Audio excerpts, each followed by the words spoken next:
आपको ले चलते हैं लाइव, जहां निर्दलीय विधायक और मुख्यमंत्री के सलाहकार बाबूलाल नागर प्रेस से मुखातिब हो रहे हैं। कॉमन सुझाव दिया है कि कांग्रेस हाईकमान ने या जो भी हमारे तंत्र हैं, इन तंत्रों ने 5-5, 6-6 बार सर्वे कराया है।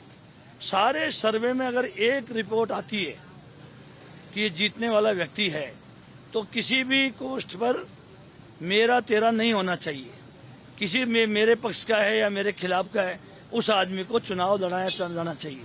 पिछली बार भी राजस्थान में कम से कम 130 सीटें आती, लेकिन मेरे तेरे के चक्कर में हम 100 के आसपास पहुंच पाए। इसलिए आपको राजस्थान में जनता राज लाना चाहती है, चाहे किसी विधायक के खिलाफ, चाहे किसी मंत्री के खिलाफ या किसी नेता के खिलाफ। अगर रिपोर्ट्स में ये आता है कि इनका जीतना संभव नहीं है, तो उनको और काम लीजिए, और जो जीत सकता है उसको चुनाव लड़ाइए। अगर ये मजबूती से इस पक्ष को मजबूती से रखा गया, तो मैंने उनसे कहा है कि राजस्थान में स्पष्ट बहुमत कांग्रेस सरकार का आएगा। बाबूलाल जी, पिछली बार भी आपका टिकट काटा था, आप निर्दलीय चुनाव जीते, सरकार का अंग भी बने, बाद में सरकार को समर्थन भी दिया। इस बार आपको लगता है कि कांग्रेस टिकट देगी नहीं देगी, या पिछली बार जैसे? देखिए, मैं आपसे फिर निवेदन कर रहा हूँ, मैंने तो कांग्रेस के खिलाफ कभी चुनाव लड़ ही नहीं सकता। कांग्रेस मेरे लिए माँ है। मेरे यहाँ 3 बार सोनिया गांधी जी मेरे यहाँ दूदू विधानसभा में आई। मैं जब सेवा दल का अध्यक्ष था, उसमें एक ट्रेनिंग कैंप हुआ था। सोनिया गांधी जी ने उसमें ठहराव किया 1 दिन का, 2 दिन रही थी। 2 बार मेरी विधानसभा दूदू में आई। तो मेरे लिए तो कांग्रेस माँ है। पिछली बार मैं चुनाव लड़ना चाहता था, लेकिन मैं ये कतई नहीं दे सकता कि मेरी मौजूदगी में वहां कांग्रेस पार्टी हार जाए। इसलिए लोगों ने मजबूर किया मुझे, और जब मैं नामांकन भर रहा था, तो मैंने नामांकन भरते हुए भी कहा, कांग्रेस मेरी माँ है, मुझे आप इतनी मदद करो कि मैं कांग्रेस का राज बनाऊं और वापस मेरी माँ से मिल जाऊं। तो मेरा तो कांग्रेस ही आधार रहा है, और आज भी मेरा कांग्रेस आधार है। लेकिन मैं ये देख नहीं सकता कि वहां भारतीय जनता पार्टी चुनाव जीते। आज हिंदुस्तान के कोई बड़ा से बड़ा आदमी आके चुनाव लड़ ले, वहां मेरा दावा है दूदू विधानसभा क्षेत्र में मेरे रहते हुए वहां चुनाव नहीं जीत सकता। टिकट मिलने के प्रति आश्वस्त हैं? फिर मैंने कहा, जब कांग्रेस मेरी माँ है, तो मेरे लिए तो टिकट और बिना टिकट कोई मायने रखता ही नहीं है।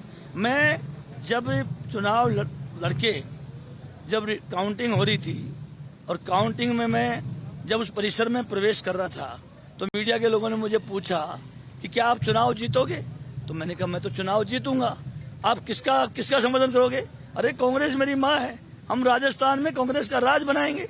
ये तो उस समय की बात है जब काउंटिंग के उस स्थल पर मैं प्रवेश ही नहीं किया था। बाबूलाल जी, वैसे एक लास्ट कांग्रेस आपकी माँ है, आपने बात बोली, यहाँ चुनाव आपको लगता है कि अब सीएम का फेस वापस अशोक गहलोत जी को ही रहना चाहिए? क्योंकि एक तरीके से बात होती है कि भाई विधायक तय करेंगे, लेकिन जो मौजूदा काम काज है, जो मौजूदा योजना है, जिसके आधार पर आप चुनाव लड़ते हैं। देखिए, ये काम तो हाईकमान का है, लेकिन मैं दावे से कह सकता हूँ, अब कांग्रेस पार्टी को मुख्यमंत्री जी ने, अशोक जी गहलोत ने जो काम किए हैं, लोक कल्याणकारी जो योजनाएं लागू करी है, जिस तरह से राजस्थान की जनता का विश्वास हासिल किया है, अब अशोक गहलोत जी के जो काम है, उन कामों को चेहरा बना के ही कांग्रेस पार्टी को चुनाव लड़ना पड़ेगा राजस्थान में। तभी हमारी कांग्रेस को विजय मिलेगी, सफलता मिलेगी। अगले मुख्यमंत्री के रूप में अशोक गहलोत जी होना चाहिए आपने? देखिए, ये काम विधायकों का है। जब कांग्रेस में मैं 3 बार कांग्रेस से विधायक रहा हूं, 1 बार निर्दलीय विधायक, 4 बार का मेरा अनुभव है। ऐसा एक भी दौर नहीं आया जो विधायकों के बिना राय किए किसी को मुख्यमंत्री बनाया हो। मैं 98 में विधायक बना, हम लोगों ने एक ने अपनी पर्ची लिख कर दी जब वो ऑब्जर्वर आए।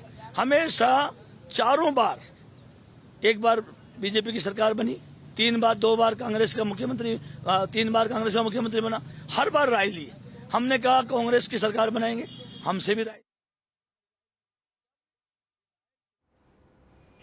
तो आप सुन रहे थे मुख्यमंत्री के सलाहकार बाबूलाल नागर और दूदू के निर्दलीय विधायक को, जिन्होंने कहा, बार बार अपने प्रेस वार्ता प्रेस से जब मुखातिब हो रहे थे, तो बार बार उन्होंने एक ही बात कही कि कांग्रेस उनकी जननी है, और इसी के साथ टिकट देना या नहीं देना उनके लिए मायने नहीं रखता। वो निर्दलीय भी लड़कर कांग्रेस के लिए चुनाव लड़ेंगे, और वो चाहते हैं कि कांग्रेस सरकार अपनी रिपीट करे, और इसी के लिए वो हमेशा कांग्रेस की सेवा करते रहेंगे।